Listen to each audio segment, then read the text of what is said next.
It is undoubtedly the most mysterious lake on Earth. A lake whose name alone conjures up legends and fascinating beliefs. Lake Titicaca. Located at 3,809 meters above sea level, it straddles the territories of Peru and Bolivia. Surrounded by the snow-capped peaks of the Andes, the land of the condors and pumas. This inland sea stretches across 8,400 square kilometers.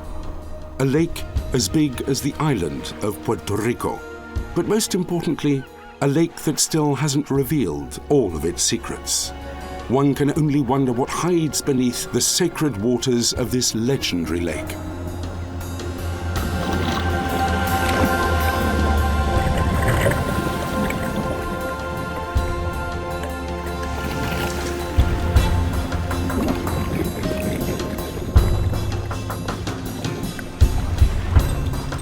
Christophe Delard, a young Belgian archaeologist, has put together a scientific team comprised of 15 experts and international divers, and has set off to explore Titicaca. This mystical lake could well be the shrine of one of the most remarkable submerged archaeological heritages on Earth. Essayer de voir, même en surface, je pense qu'on le verra. Par là, quoi. Il faudrait quand même aller au moins jusqu'à 11.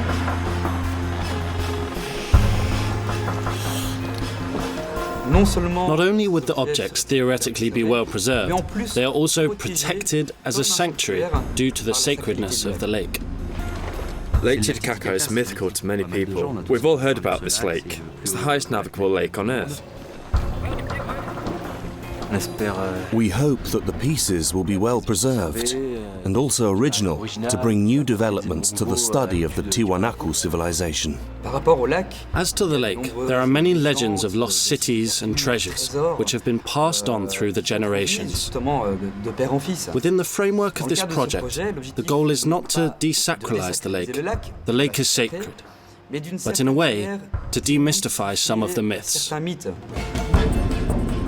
The team will spend a minimum of 3 years on this campaign of archaeological excavations, hoping to find tangible answers on the historical importance of this lake, well before the time of the Incas.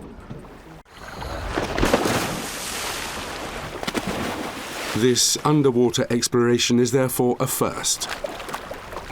Never before has a proper archaeological excavation of the lake's sediments been undertaken. Through these excavations, the archaeological team, who are veterans of this type of study, are hoping to unearth new evidence of pre-Inca occupation and activity, and to shed some light on the history of ancient civilizations who lived within the surroundings of Lake Titicaca, such as the Tiwanaku. This civilization's reign lasted around 600 years, from the 5th to the 11th century AD, and had a strong influence across the Andes, from Chile all the way to Peru.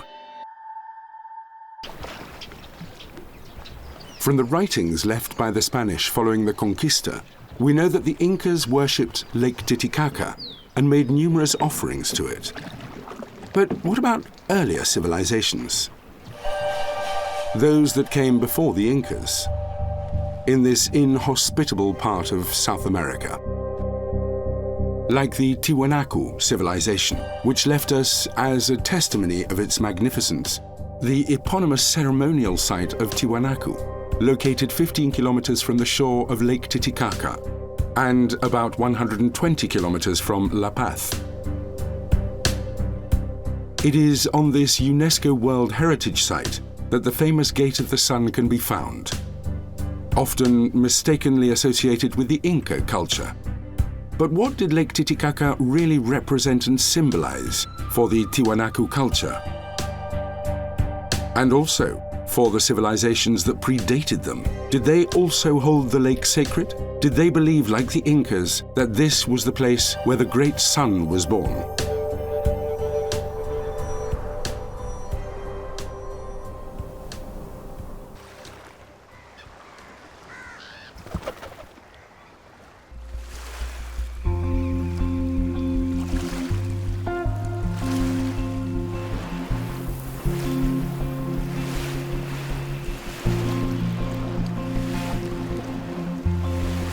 Local communities, along with Americanist archaeologists and historians, have always wondered what might be hidden in the depths of Lake Titicaca. This interest obviously comes from the sacred aspect of the lake, but also from the abundance of myths and legends surrounding this immense wilderness. Moreover, it appears that Lake Titicaca takes its name from a rock on the island of the sun, known as Titicaca or Titijaya, which means stone puma in the native language. Perhaps in reference to pumas that were said to have drowned and then been turned into stone statues according to ancient local legend.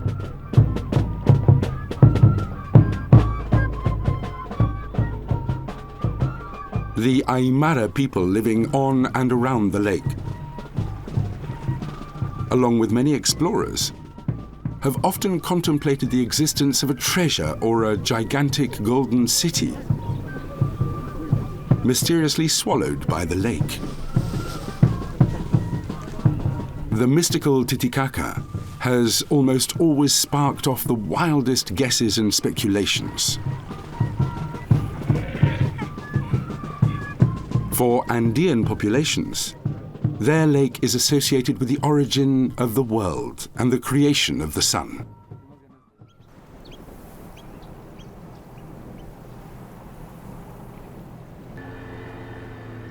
After extensive analysis of archives, scientific data, and multiple cross-checking of information from the locals' collective memory, the team can finally enjoy its first dive near the Strait of Tiquina in Bolivia, north of the minor lake.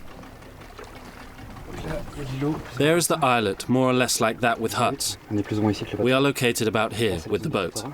Whilst Lake Titicaca has a maximum depth of approximately 280 meters, a depth never reached by man, the aim here is to focus only on excavations between 0 and 20 meters deep, staying close to the shore.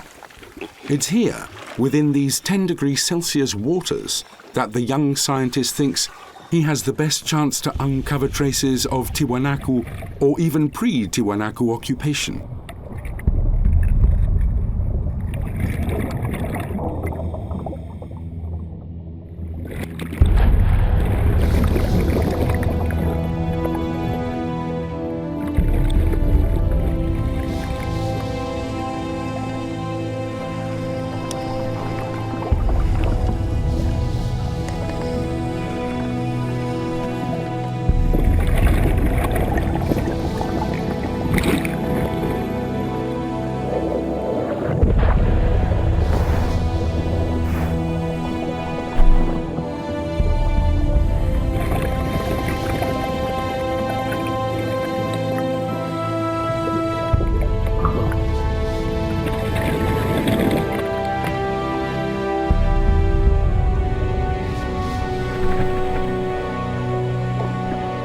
Four teams of 2 divers each will take turns every 45 minutes to search for clues, such as stone structures, ceramics, or evidence of metalwork. And they're also hoping to unearth organic elements, which could provide important information in terms of dating. This would be carried out through carbon-14 dating analysis. The expedition is trying out a new tool for the first time. In their search for the tiniest clue, a custom-made sieve will recover all sediments expelled by the excavating pumps.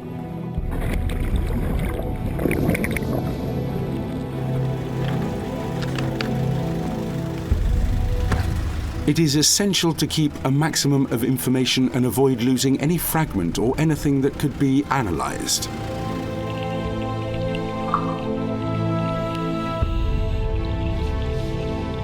And above all, to not destroy the possible heritage, only its context.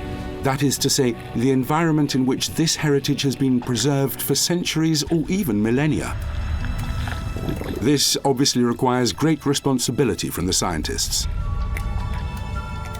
Because from the moment they start on the archaeological excavation, whether underwater or on land. The removal of sediment will irrevocably disrupt the landscape, which means that a detailed working methodology is required. Maps, photos, conservation of the different layers of sediment found during the excavation. Each dive is meticulously prepared and will, in turn, bring its share of information and learning.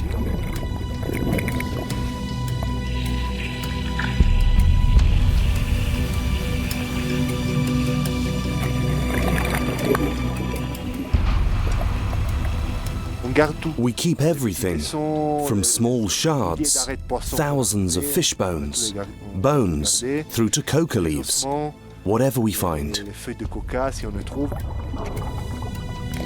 The clear water of the lake quickly becomes cloudy.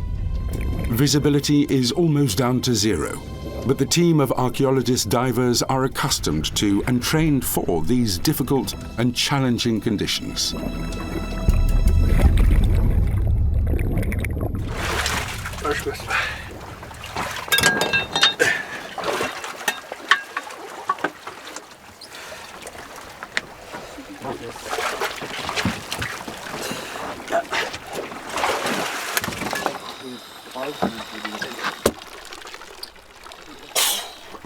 There are continuous rock slides.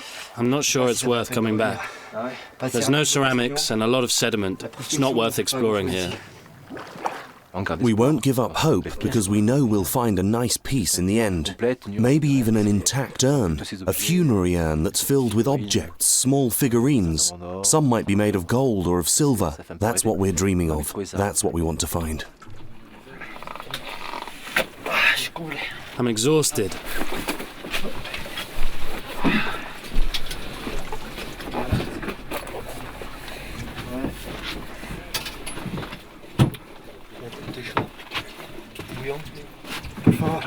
Yes, thank you. I stayed in the water 10 minutes too long. Christophe and his team are diving at 3,809 meters above sea level, which restricts the dives greatly and even renders them dangerous for the untrained diver with little experience.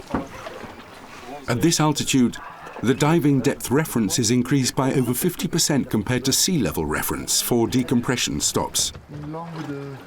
Thus, a diving to a depth of 10 meters in the Titicaca is equivalent to diving over 15 meters in the marine environment. When the divers come back to the surface, they have difficulty in recovering their breath due to low atmospheric pressure and oxygen deprivation.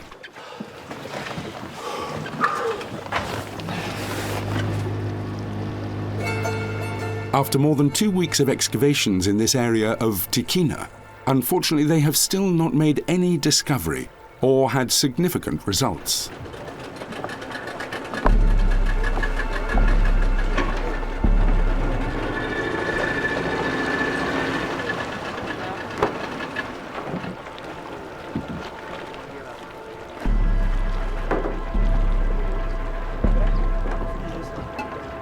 There are huge expectations from the community of the scientists, but right now, everyone is hoping for the first findings.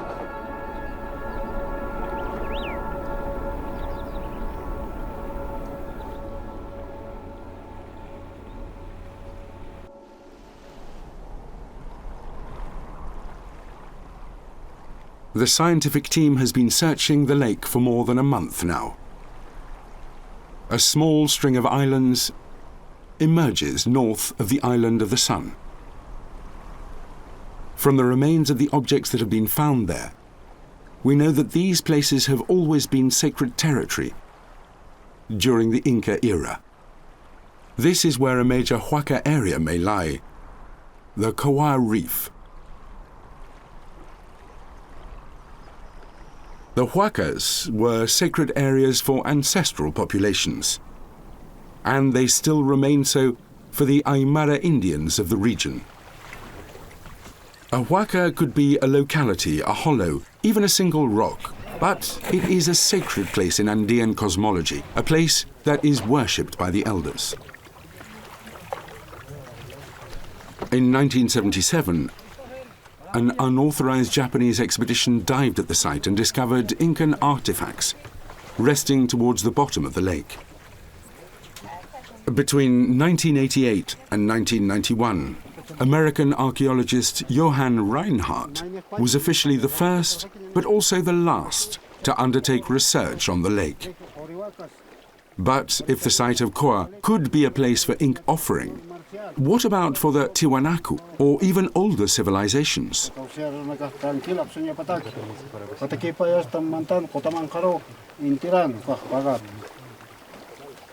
Christophe has just been granted permission from the local communities to organize an exploration there.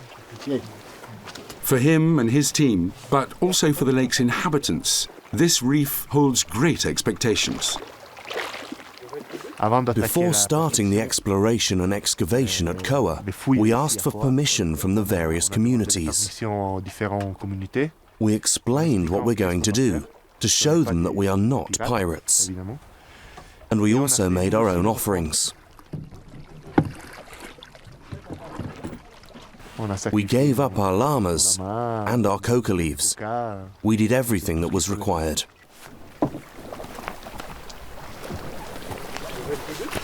There are 50 centimeters of sand and silty clay sediments, and then you come to a scree area.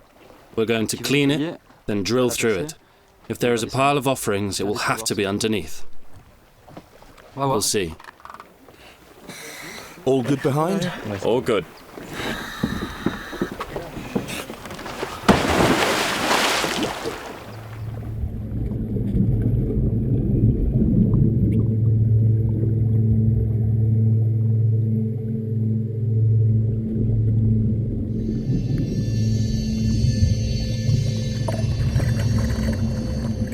The Koa Reef, which means the place of the puma in Aymara, was not always a reef.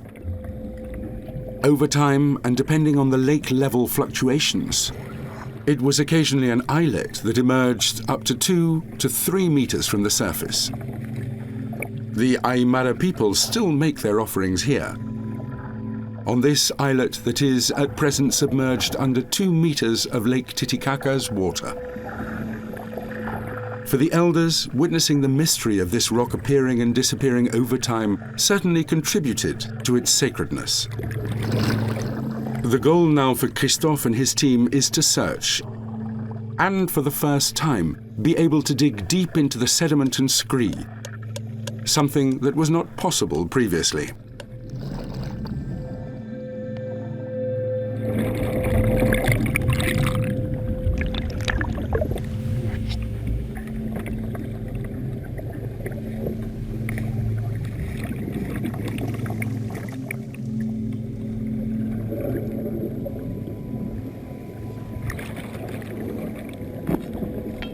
Before being able to start digging and probing the site, it is once again essential to undertake the delicate installation of sediment vacuum cleaners and recovery sieves. This operation always requires the utmost precision, because it determines the excavation work that will follow. Let's go.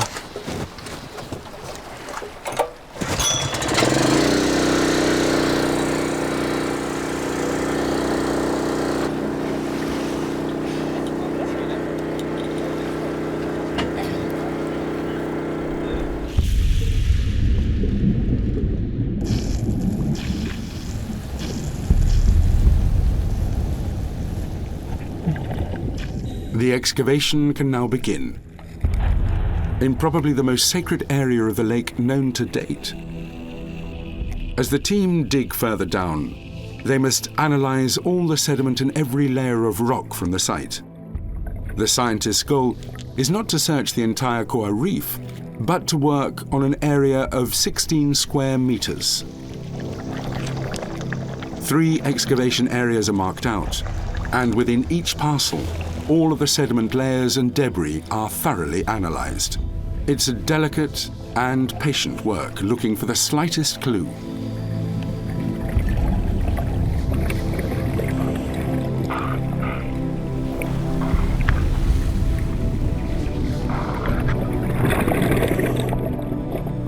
What's unusual about this site is the fact that it is an offering site.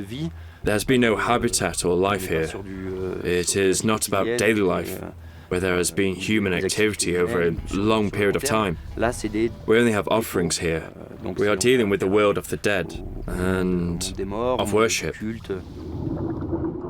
The goal for us is to restore the Koa reef in its context.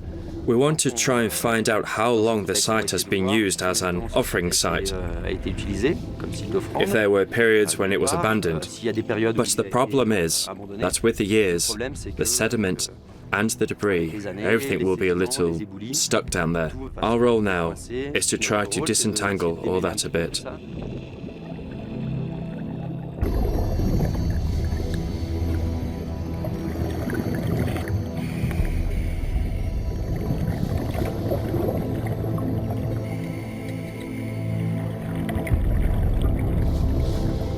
After several days of excavation and of digging through nearly a metre of sediments and rocks, the archaeologists discover what seem to be bones. Immediately after that, a llama's jaw, and the first ceramic fragments are found. The site of Koa looks promising.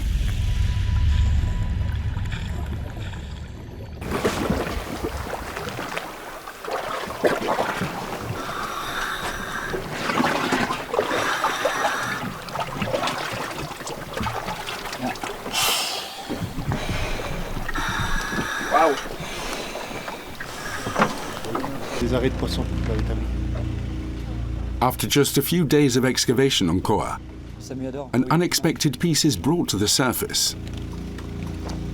Another type of work can now begin with a detailed observation of the objects that have been recovered. Look, the face is missing. That's the eye, the mouth, and a tooth. Here you can imagine the head. This is ceramic that comes from a Tiwanaku ceremonial censer. There are no traces of pigment. We see that it was cast, and we can make out fingerprints inside. The Tiwanaku often used a mold. They had a mold into which they introduced the clay. Here we see some marks left by fingers. It's almost as if you have the fingerprints of people from 1500 years ago. It's incredible. You brought what? Fragments. Great. Is it in the sieve? No, there is nothing in the sieve. Marshall, what's your decompression level? Each group of archaeologist divers now brings back something which is a relief for the scientists. Although the archaeological area of the reef of Koa extends over more than 2,400 square meters. According to Christophe Delard, the fact that recent discoveries have been made over just a dozen square meters could mean that Koa is a site for major offerings, of which we have barely scratched the surface. It looks like stone. I don't really know. Did you find other fragments? No, just this one so far. The shape looks rare and very special. Looks like a part of stone. We will carry on digging carefully to spot every little stone. Yes, and also the behavior and conservation of stones underwater is different than on the surface. This appears to be ceramic. So it's possible that it could come from an underwater Tiwanaku offering. Yes. In the search area, did you see other fragments with these square or circular shapes? Yes, both types.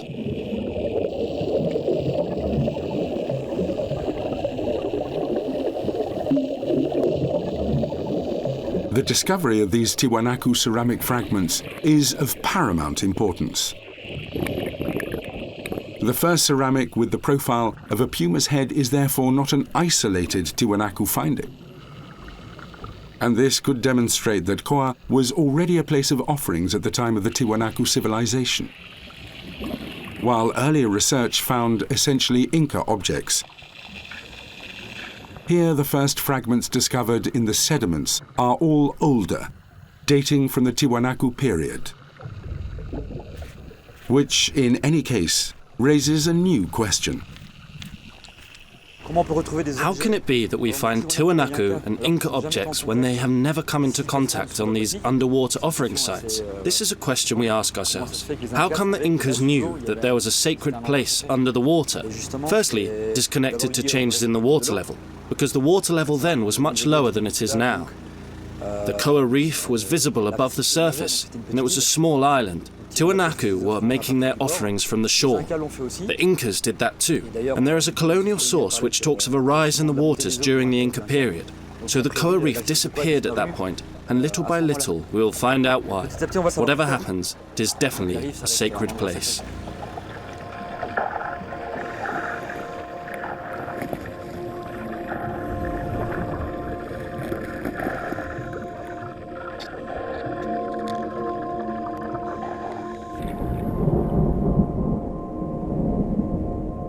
We have to stop. The captain said we have to leave. I think it'll pass by behind us. We're about to be hit by the wind and the rain.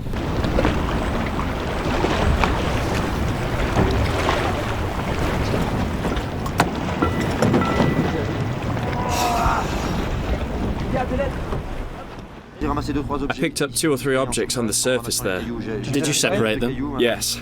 So there is a 32 here and a 32 there. So there's a yellow area there. There was a gravelly area there, and below that there was some more compact sediment, a sandy yellow. Okay, sandy yellow. There's still work to do. It goes down again steeply. We'll have to be able to properly profile the bedrock. And even the depth. We'll have everything, and we will even be able to quantify the cubic meters of sediment that we've removed. Great. The significant amount of ceramic and bone fragments that have been discovered obviously generate new questions. The ceramics, which were placed into the water intact by the elders, undoubtedly broke when they hit the rock at the bottom, and they could also have been damaged following landslides into the reef. Due to the topography of the site and the obligation of the team to dig deep into the sediment, the hope of finding intact objects seems rather thin. But on the other hand, these tons of sediment might have been able to protect some objects. Whatever the case, with the fragments collected to date, the first analysis at the base of Challa will determine what type they are and how many different intact objects they might belong to. Son desgastes. En todo caso. The work of the team of restorer archaeologists will now involve the analysis of fragments and their restoration. The goal is to gather together all discovered fragments and, hopefully, be able to fully reconstruct some objects, just like a puzzle. That way, it will be possible to quantify the exact number of objects of offerings discovered on the reef so far. This data will therefore enable an initial evaluation of Koa's archaeological potential.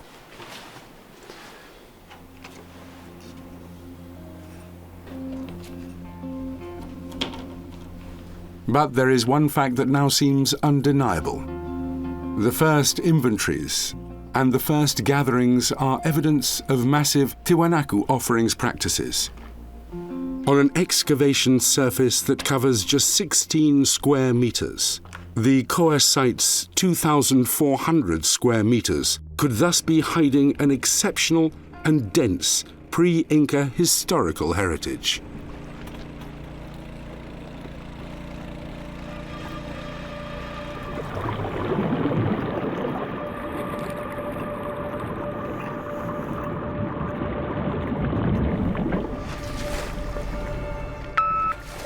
Giorgio? Giorgio, do you copy? Yes, loud and clear. How are things in Area 1? I'm trying to position the illumination square.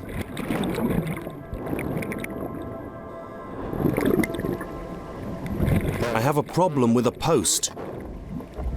There are too many loose stones. Okay, I'll let you work. Let me know if anything comes up.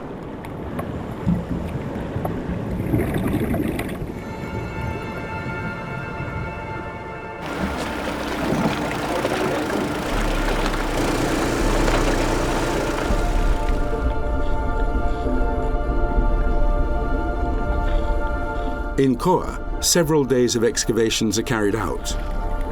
The team has now decided to work exclusively on 2 areas of the site, still hoping to find more evidence of Tiwanaku or pre-Tiwanaku offerings, and maybe even turn up an intact offering.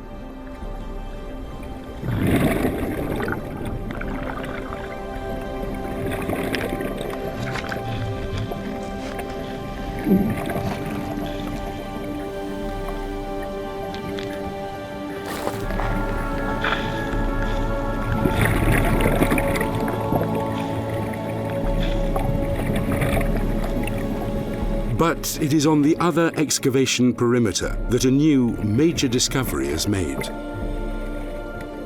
It's an ancient Tiwanaku anchor which has a specific peanut shape. There is a groove in the middle where the rope was positioned. Either it's an anchor that got stuck when they came here and they had to cut the rope loose and leave it down there, or it could have been used as a ballast. It's not clear yet. We're going to check if there are any rope fragments. We've never found a Tiwanaku rope before, and so we don't know what it is made of, what kind of fibre they used. We don't know. Laurent and Martial are going to check.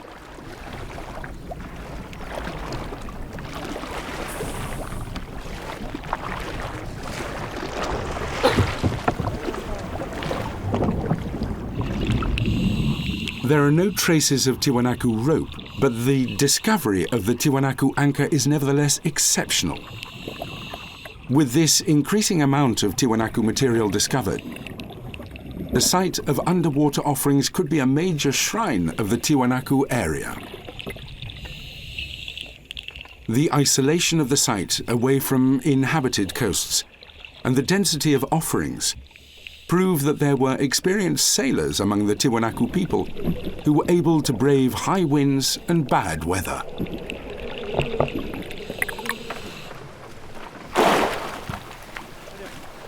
The team is searching in the right place. Koa would therefore be the only site of Tiwanaku underwater offerings known to date. But then another question arises. Can the unique phenomenon of the reef disappearing then reappearing according to the fluctuations of the water in itself justify the sacredness of the site of Koa? Why create an important place of worship in a place that's so inaccessible? For archaeologist Marcial Medina, who has been studying the real function of pre-Columbian offering sites for years, there could be a second explanation for the sanctification of Koa by the Tiwanaku. Why make a sanctuary in the middle of the lake at a distance of about 60 kilometers from the main Tiwanaku point? With my experience of sanctuaries at altitude that I study, I've noted that the characteristic of a sanctuary, whether it be of Catholic origin or, in this case, Tiwanaku and Inca, is based on its significance and peregrination. Getting to these places requires a strenuous trek that induces severe fatigue. This is likely to be one reason for the sanctification of these sanctuaries. It has to be earned. For the Tiwanaku people, making this long trek by boat and by foot to this inhospitable and windswept place was a necessary act. We do not know yet at what time, which months or years these offerings took place, but we can certainly consider that the nature of these offerings demonstrates that Koa is an essential site. This anchor is a magnificent discovery and pushes the team to intensify the number of dives. C'est bien tendu, oui. Ouais, ça fait bien 30 kilos. Christophe, can you copy? Can you copy? Loud and clear. I think I found an intact piece. I can't hear very well. Can you repeat, please, Giorgio? I found a puma head that's intact. It's beautiful, well preserved. A ceramic puma head. As usual, Giorgio, in context, pictures and samples.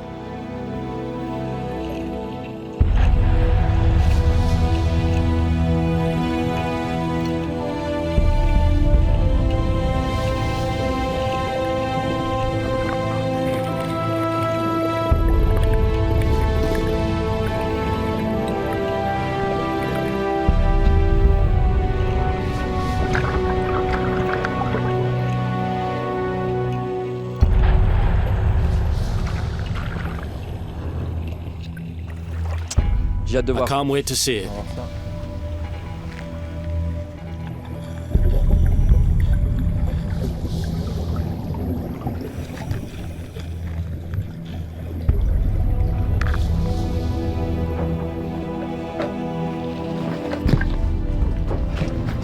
It's really beautiful.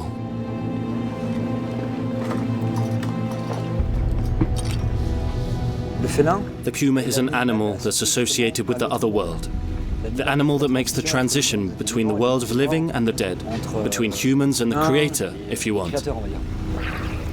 It's exciting that we have found this puma here in the locality of the feline, but also where the sun was born. It's as if there was a connection, you could say.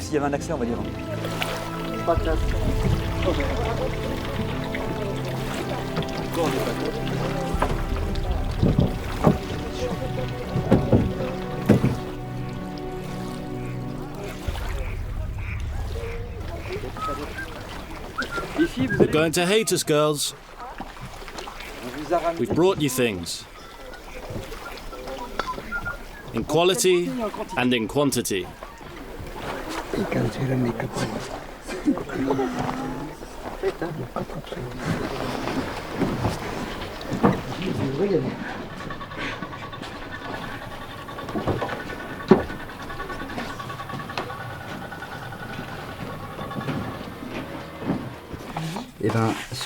Surprise.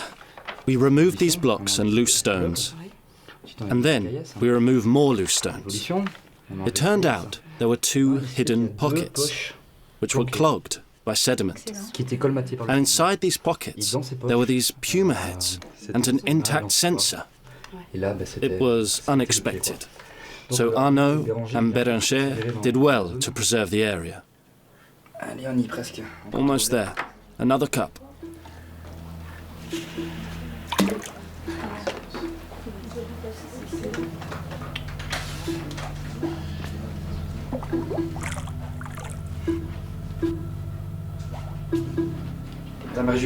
Mary Julie, look at this head. It's magnificent. It's amazing, right? There is just this bit missing from the 2 pieces we found on the site. And with that bit, it will be intact. I hadn't seen it up close. It's really pretty, with the sun. Okay, samples. This is a Tiwanaku censer. These are the typical kind of offerings we find at Koa.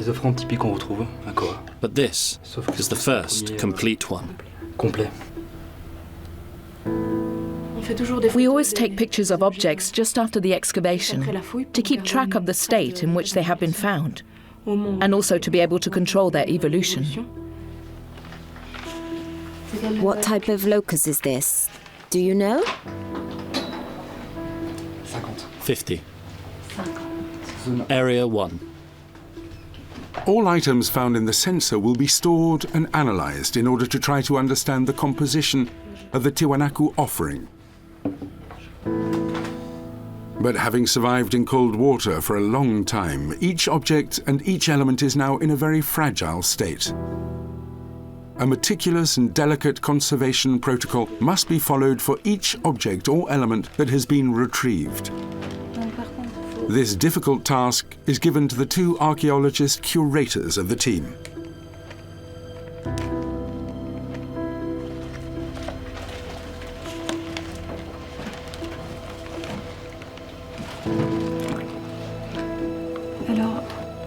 Now we will measure the salinity of the lake water that the object has been lying in for centuries. What's great is that in the lower area we have fish bones and eggshells, so we try to identify the context. Here, seeing as we had a pocket that had been sealed in and closed over by slabs, we find all of this inside. And below we find lots of ceramic fragments that were crushed by a landslide. We now know that the fish bones are from the censer itself.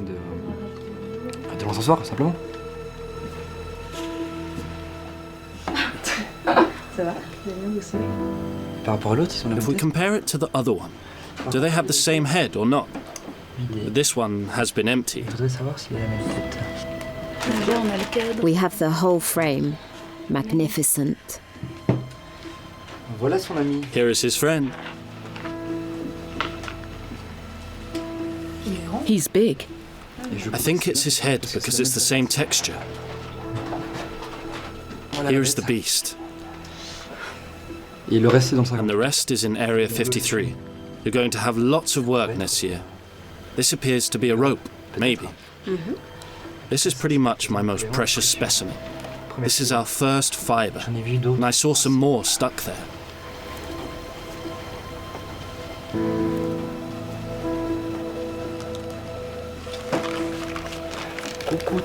Hello, you. It's a little piece.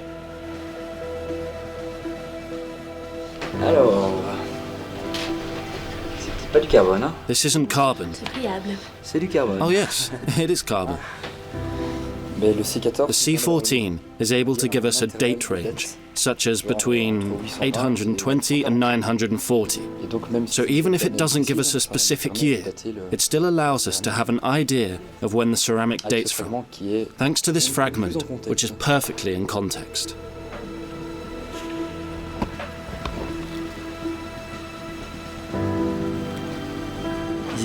They were 1.5 meters apart. They were separated 1,500 years ago, maybe 2,000 years ago, and now they're together again. Isn't it great? This one suffered more due to the erosion and the scree.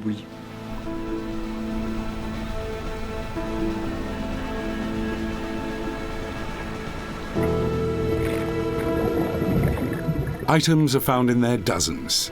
Koa begins to offer up its first secrets.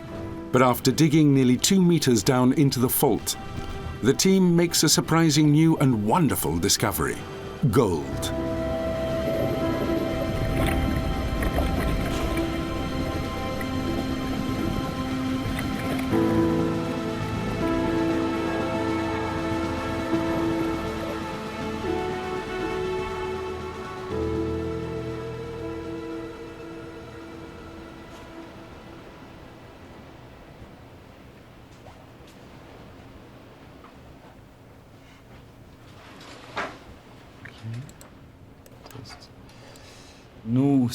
We are not interested in finding gold.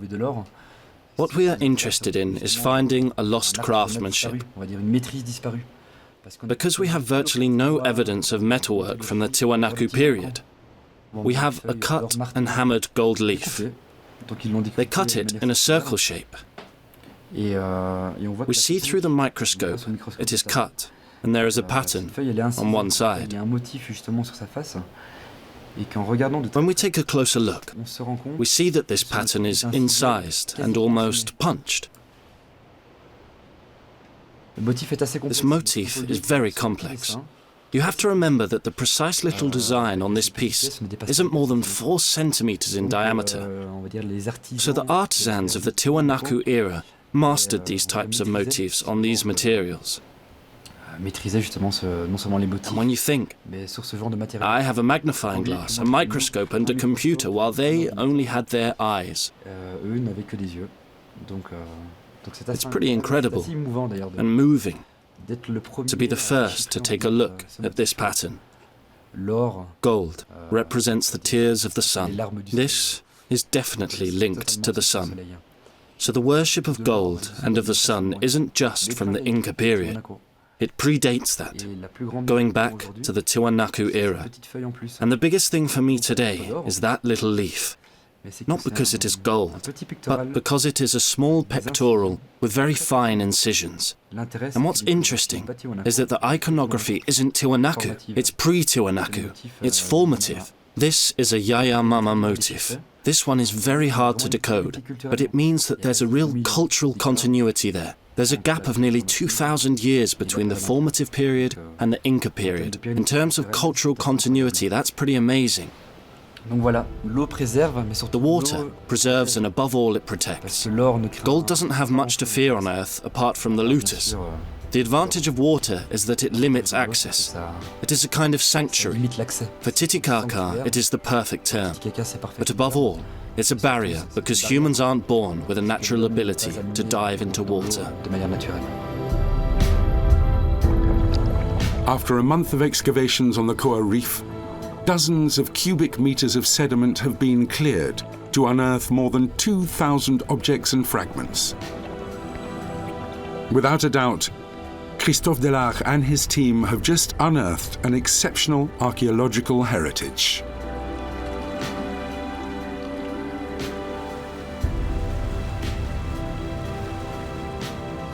All the communities have always been very attentive and interested in our work. I think it really is a wealth for the local communities. They have actively participated.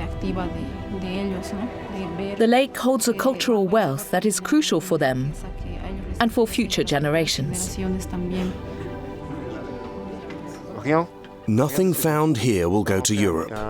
Everything stays here. We hope that it will be well managed and well preserved.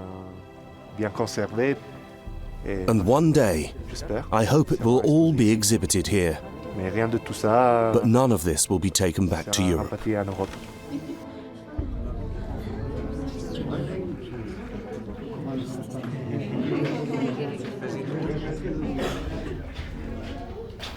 This project was implemented, and we managed to win the community's trust through this long-term work, not just on a scientific level, but on a relationship level. We're working on a Bolivian heritage with the Bolivian people.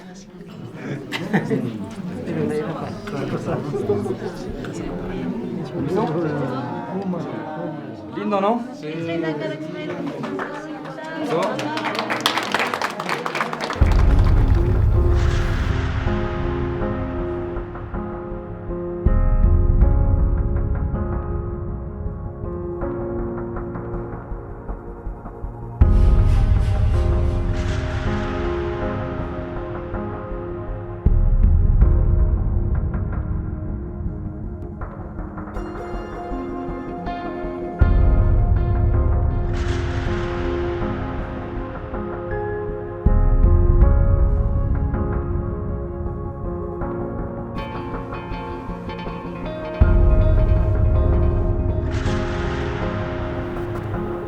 What remains to be discovered in the mysterious waters of Lake Titicaca? It's likely that this big question will never receive a definitive answer. Before the excavation started, Christophe and his team determined that there were 600 square kilometers of potential areas, which corresponds to a surface area of 600 million square meters.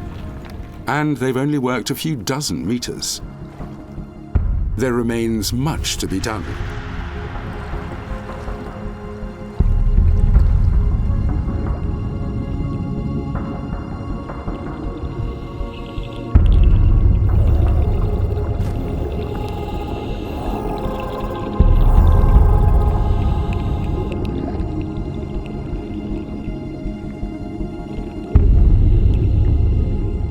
The hope is that the excavations, which will continue for 3 more years, might allow the scientists to step even further back in time.